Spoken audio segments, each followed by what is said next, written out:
In the suspended silence of low Earth orbit, about 400 kilometers above the surface, lies an outpost that has witnessed more sunrises and sunsets than any other human-made habitat. The International Space Station, with its silvery modules and solar panels spread like wings, has been for over 2 decades the most advanced scientific laboratory ever built in space. Here, experiments in molecular biology, fluid physics, materials science, and medicine have been conducted in a microgravity environment impossible to replicate on Earth, providing data that have changed our understanding of life and matter. But every epoch has an epilogue, and for the ISS that moment is rapidly approaching. By the end of this decade, its role in the history of space exploration will come to a close. The retirement of the ISS is no light decision.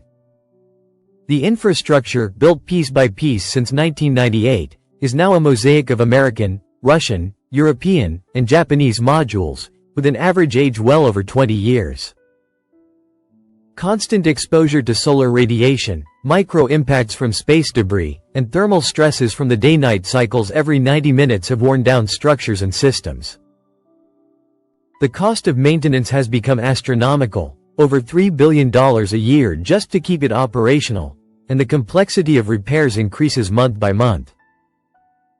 The plan foresees that, once scientific activity ceases, the station will be gradually deorbited and brought back into the atmosphere, breaking apart over a remote area of the Pacific Ocean, the so-called Point Nemo, far from any human settlement. It will be a symbolic and perhaps melancholy moment. The fire of atmospheric re-entry will consume the remains of a symbol of international cooperation, turning it into a historical memory. But the sunset of the ISS does not represent a step backward.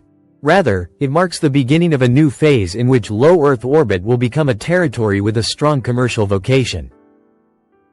The idea is that the void left by the station will not remain empty for long, as several companies and agencies are already developing private orbital platforms that promise to be more economical, modular, and versatile. Instead of a single space citadel, we may see a constellation of independent habitats, research stations, and industrial facilities managed by different operators, each with specific objectives. Driving this transition is a clear motivation: lowering costs and expanding access. The ISS was built and operated primarily with public funds, and its logistics depended for decades on government flights.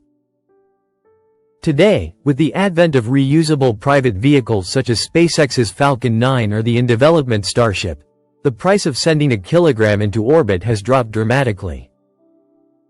This economic shift has opened the door to new players, from startups to large corporations, ready to exploit the opportunities offered by microgravity for drug production, growth of perfect crystals, 3D printing of advanced materials, and even space tourism. Projects like Orbital Reef, developed by Blue Origin and Sierra Space, aim to create orbital business parks, modular structures capable of hosting companies, universities, and government agencies. Axiom Space is also building modules that will initially be attached to the ISS and, once it is decommissioned, will form an autonomous station. The vision is clear: to transform low Earth orbit into a self-sufficient economic ecosystem, where human presence is no longer justified solely by scientific experiments, but by a mix of research, industry, and entertainment. Behind these ambitions lies an even broader issue: the strategic role of low Earth orbit. For spacefaring nations, controlling this region is crucial not only for economic reasons, but also for security and geopolitics. The most important observation, communication, and surveillance satellites pass through here, and an orbiting station can serve as a logistical platform for missions to the Moon and Mars. The transition from the ISS model to that of private stations does not, therefore, mean a disengagement of states, but rather a delegation of part of the operations to the private sector, while maintaining direct influence. Yet, this future is not without uncertainties. Commercial stations will need to prove they are economically sustainable, durable, and safe for their occupants. There is still no clear international regulatory framework to govern ownership, space debris management, and liability in the event of accidents. The race to low Earth orbit risks being accelerated by commercial enthusiasm that, if unchecked, could generate problems similar to those already experienced with orbital overcrowding.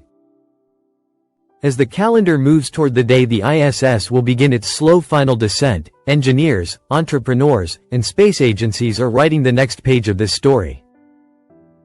A page in which sunrises and sunsets at 28,000 km per hour will continue to exist, but from new windows and with new ambitions. The evolution of low Earth orbit toward a commercial model will not be a simple change of infrastructure, but a cultural transformation. For the first time in history, human presence in space will not be primarily sustained by an alliance of governments, but by a network of private operators driven by economic interests.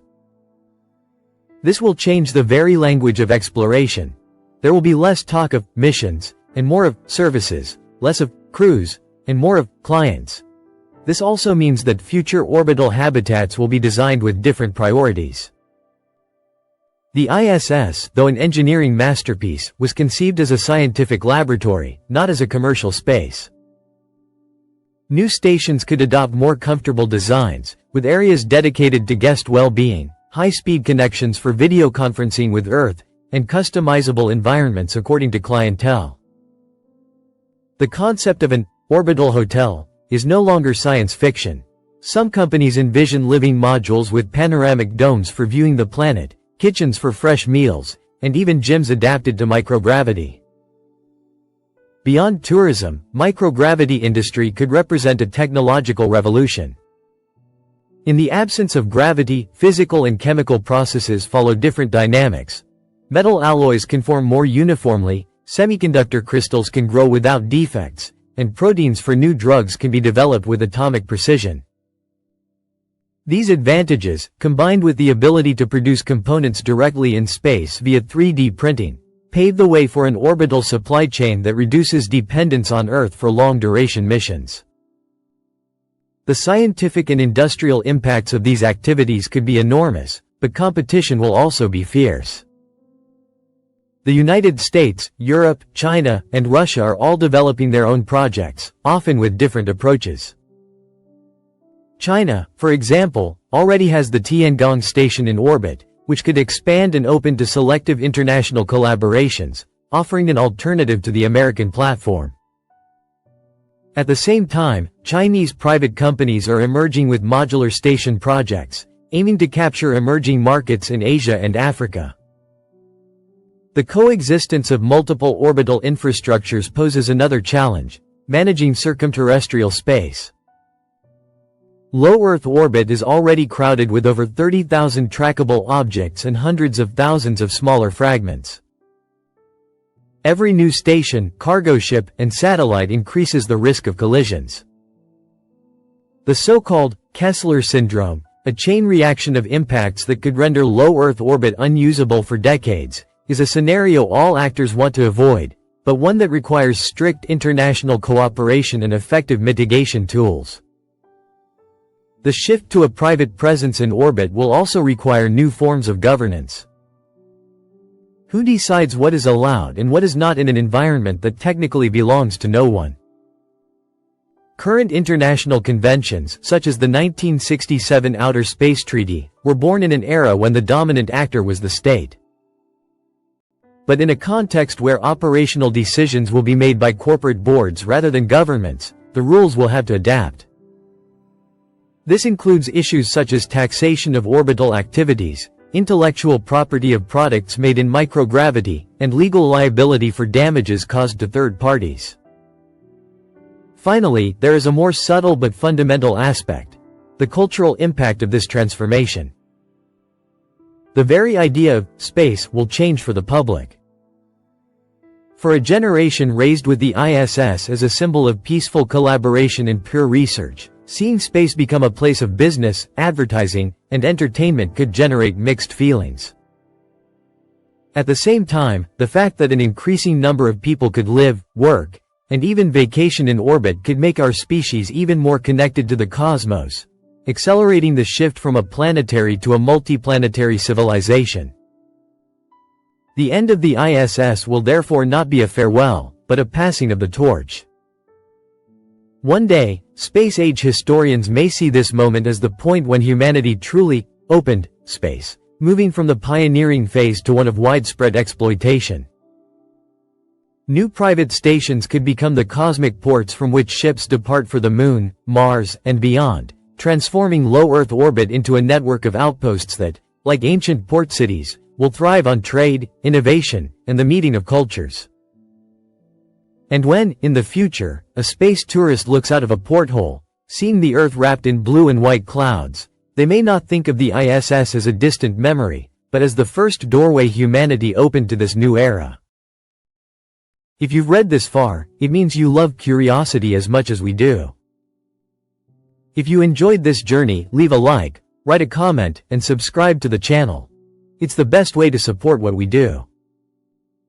Your presence truly makes a difference. Until the next exploration.